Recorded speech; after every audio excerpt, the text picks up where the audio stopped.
What do you mean Ryan will be CEO? I'm the one who saved this hotel. My voice rang through the newly renovated lobby, bouncing off the modern, mountain chic decor I had spent months perfecting. Mom barely looked up, waving a dismissive hand as if brushing away a trivial complaint. Claire, honey, your brother has a more natural leadership presence. You get too caught up in the details, she said, like she was explaining something to a child.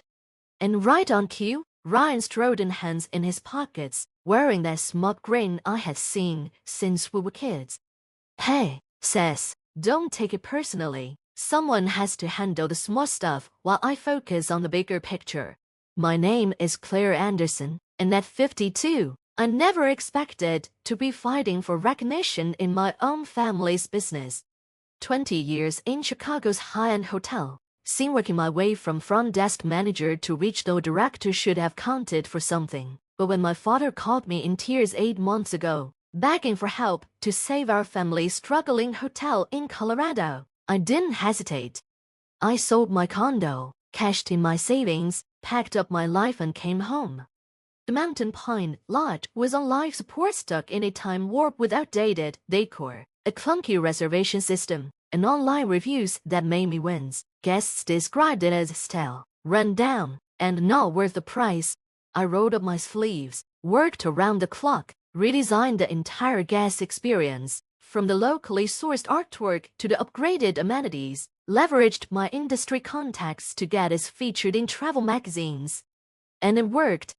The Mountain Pine Lodge went from a 2-star disaster to the talk of the town. Bookings doubled. We turned a profit for the first time in years. But apparently, none of that mattered. Because now, standing here in the very lobby I had transformed, I was watching my parents hand everything over to Ryan, the golden boy who had never held a job for more than a year, who had barely lifted a finger during the hotel's revival. The worst part, they were announcing his promotion at tonight's staff meeting, same meeting where I was supposed to present our record-breaking quarterly results. I could feel the eyes of our employees on me, especially Sarah, our head housekeeper of 20 years. They all knew the truth. They knew who had saved this place, but like me, they had no choice but to stand by and pretend this was fair. I should have seen it coming. Ryan had always been the favorite, while I spent my childhood learning the ins and outs of the hotel business. He bounced between major architecture, business before dropping out to find himself. My parents never worried. He's just creative, they'd say. He needs time.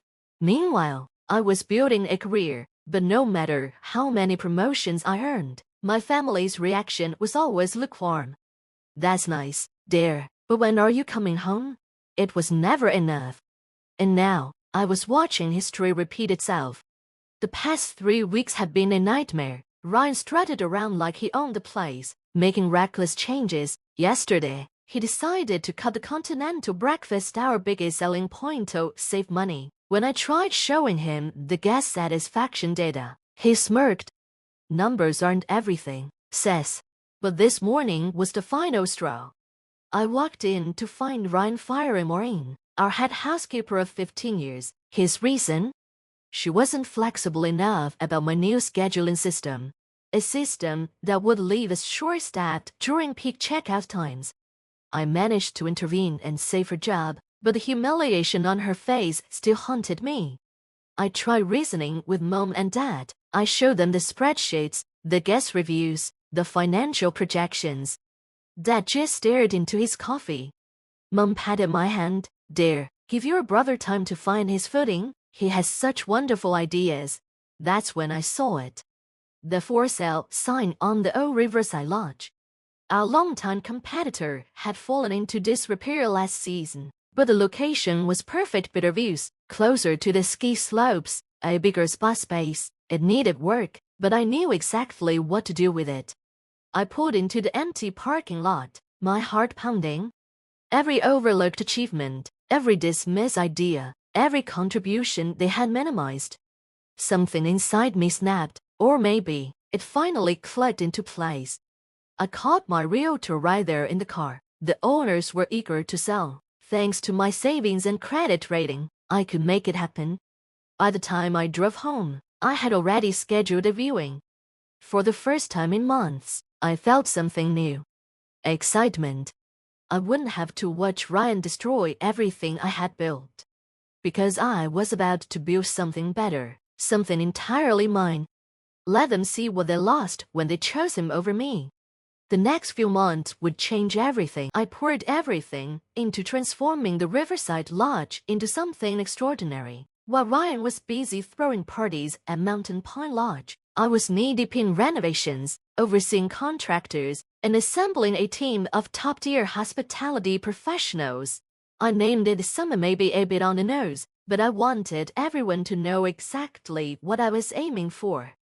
Word spread fast. Some people called me spiteful for competing with my own family. Others, especially former Mountain Pine employees, quietly rooted for me. Mom and Dad weren't thrilled. How could you do this to your brother? To us, Mom demanded over one of our increasingly rare family dinners. I just smiled and changed the subject. Meanwhile, Ryan's mismanagement was unraveling Mountain Pine Lodge. Guest complaints piled up per service, maintenance issues, even cleanliness problems. Within a month, 3 longtime staff members quit. I heard through the grapevine they had to slash rates just to keep occupancy up. 6 months later, the summit opened its doors. I'll never forget the look on my family's faces when they walked in. Mom's tight smile barely masked her shock. Dad's eyes darted around the packed house, taking in every detail. And Ryan, his barely concealed anger, simmered just beneath the surface. The local press was there, snapping photos, interviewing guests about Aspen's newest luxury destination. Ryan cornered me by the bar, his voice a furious hiss. You're trying to destroy us. I took a slow sip of my champagne and met his glare. No, Ryan, I said, this is me succeeding despite our family. The contrast between our hotels couldn't have been clearer. While Mountain Pine struggled with basic operations, the summit thrived. Every idea my parents had dismissed eco-friendly initiatives, a locally sourced restaurant, state-of-the-art spa facilities was now a reality. And people noticed. Of course, success came with challenges. Competitors copied my innovations. Vendors hesitated to work with me, pressured by my parents' social circle. I was even quietly removed from the local tourism board for a conflict of interest. I adapted. When local vendors backed out, I found better ones in Denver. When the tourism board shunned me, I built direct relationships with ski tour operators. Every roadblock just made me more determined. Then came the biggest test. Mom and Dad showed up at my office one morning, looking worried. Mountain Pine was drowning. Ryan's reckless leadership had finally caught up with them, and the bank was threatening to call their loans. They wanted me back, not as CEO, of course, just to help Ryan find his footing. Mom's voice was pleading. We're family. You can't just let the hotel fail. I sat back in my chair, studying them. I offered to help 8 months ago. I said evenly. You chose Ryan. Now you have to live with that choice. Dad tried a different approach. Think about your grandfather's legacy. This hotel has been in our family for generations. I exhaled, shaking my head, and I tried to honor that legacy. You handed it over to someone who treats it like a personal playground. The whispers around town got nastier after that. I was the ungrateful daughter, the bitter sister, the woman who had turned on her own family out of spite. Some days, it stung more than I cared to admit. But every morning, I'd walk through the summit stores, see my vision come to life, and know I had made the right choice. Then came the moment that changed everything. At the annual Colorado Luxury Hotels Awards, the summit was nominated for Best New Boutique Hotel. Mountain Pine Lodge wasn't nominated for anything. Sitting in the ballroom, surrounded by my team, I heard our name announced as the winner. As I rose to accept the award, I caught sight of my parents in the back of the room. Mom was fighting back tears. Dad looked like he'd aged a decade. Ryan wasn't there. He stopped attending industry events months ago, dismissing them as popularity contests. But everyone in that room knew what this moment meant. The overlooked daughter had built something greater than the family legacy they refused to entrust her with. Standing at the podium, I took a deep breath and smiled. I want to thank my incredible team, our loyal guests, and, of course, Mountain Pine Lodge where I first fell in love with hospitality. Let them interpret that however they wanted. The uneasy shifting of the crowd told me they caught my subtle dig, but it was what happened next that truly changed everything. A well-known travel magazine editor approached me, asking for an interview. As we discussed the summit's success, my parents lingered nearby, listening intently. I knew they heard every word, as I spoke about my journey how being passed over for CEO had driven me to build something of my own. Sometimes, the greatest success stories come from being underestimated, I said, making sure my voice carried just enough for them to hear. That evening, the editor shared some unexpected news. The summit would be named Best Boutique Hotel in the Rockies in their next issue. The same issue would also feature an exposé on traditional hotels struggling to adapt. Mountain Pine Lodge serving as the prime example. When the article was published, it was as if a bomb had detonated in our small town. Those who once whispered that I was acting out of spite were forced to confront the truth. I had built something extraordinary, while Mountain Pine Lodge faltered it because of me, but because of its own outdated choices. Looking back, my emotions are complicated. A part of me still aches from the way my parents dismissed me, treating my achievements as insignificant, but a bigger part of me feels something else: freedom.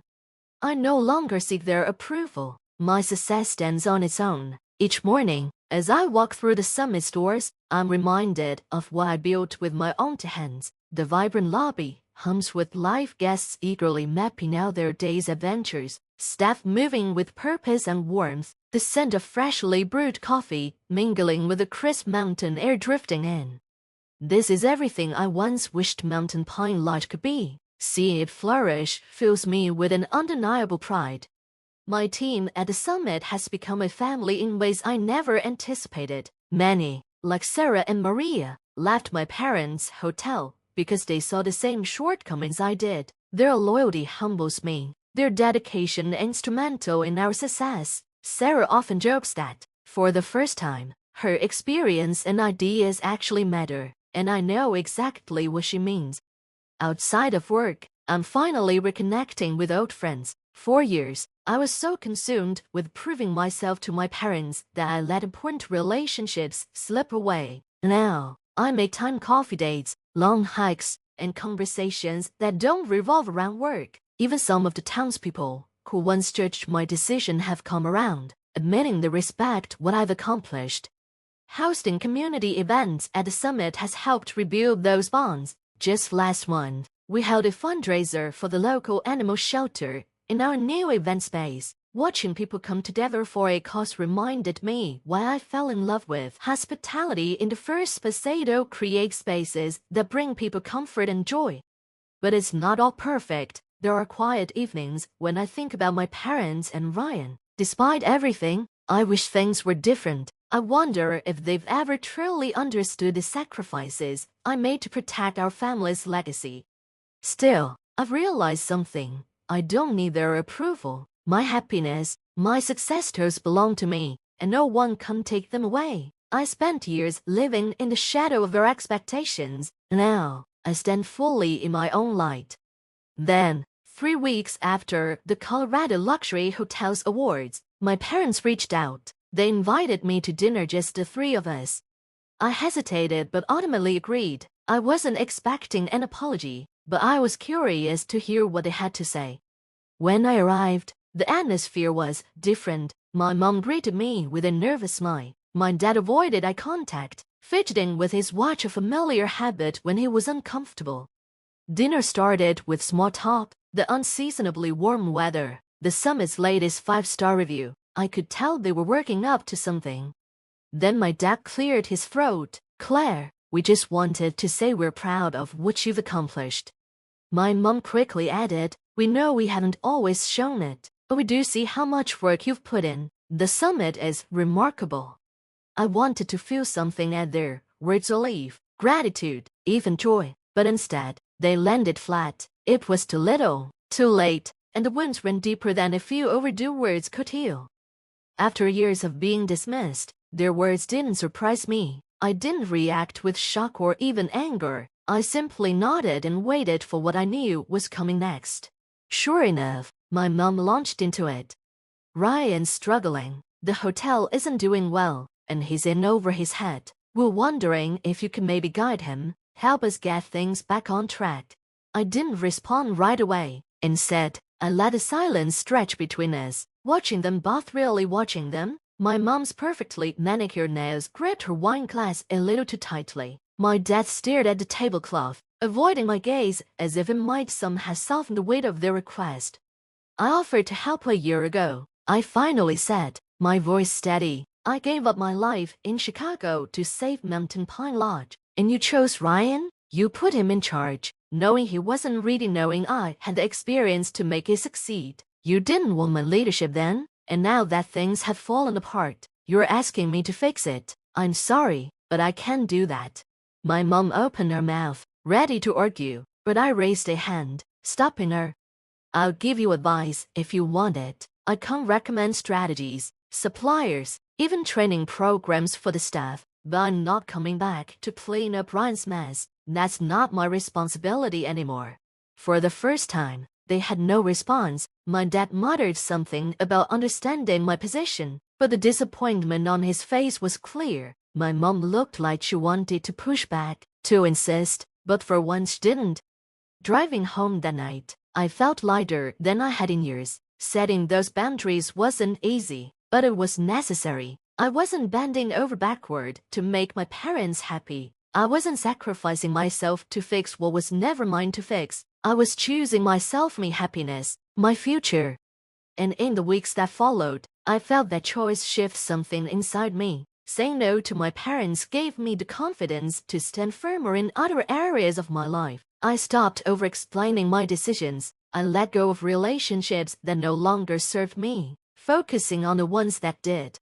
At the summit, we hit new milestones. Our occupancy rate soared, the highest in the region, and boutique hotel owners started reaching out for consulting advice. Meanwhile, my parents' hotel continued its decline. I heard they had finally hired a professional consultant to try and salvage what was left.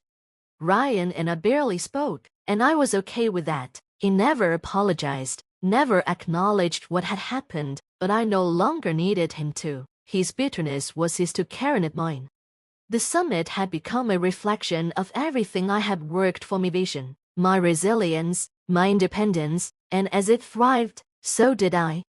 One morning, I stood in the lobby, watching as golden sunlight poured through the floor-to-ceiling windows, casting a warm glow over the space I had designed. A family passed by, laughing as they planned their day. Nearby, one of my staff handed a couple their itinerary for a scenic snowshoe hike. And in that moment, it hit me just how far I had committed, just professionally, but personally. For so long, I had measured my worth by my parents' approval, by their ability to see me, to acknowledge me. But standing there, watching my hotel me dream bustle with life, I realized something. I didn't need their validation anymore.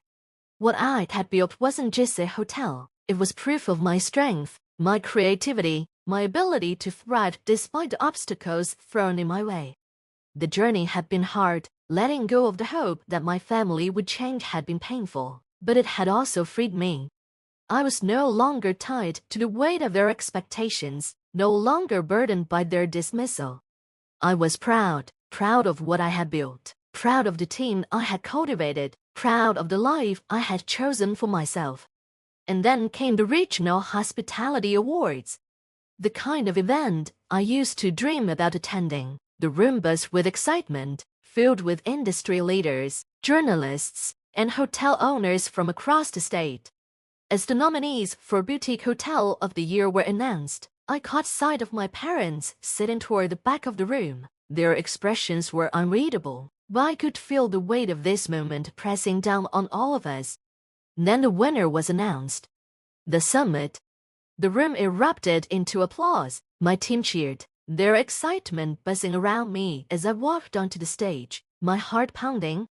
As I accepted the award, I glanced at my parents. My dad gave me a small nod. My mom's eyes glistened with unshed tears. It wasn't quite an apology, but it was acknowledgement, something I had long since stopped expecting but still appreciated in its own way. After the ceremony, I celebrated with my team. My parents didn't approach me, and I didn't go to them. This moment was mine, and I wanted to share it with the people who had helped me build it. I felt truly free. Free from the need for their approval, free from the shadows of their choices. Success wasn't about proving them wrong anymore. It was about proving to myself that I was capable, deserving, and enough. And as I raised a glass with my team that night, I knew we had finally found peace.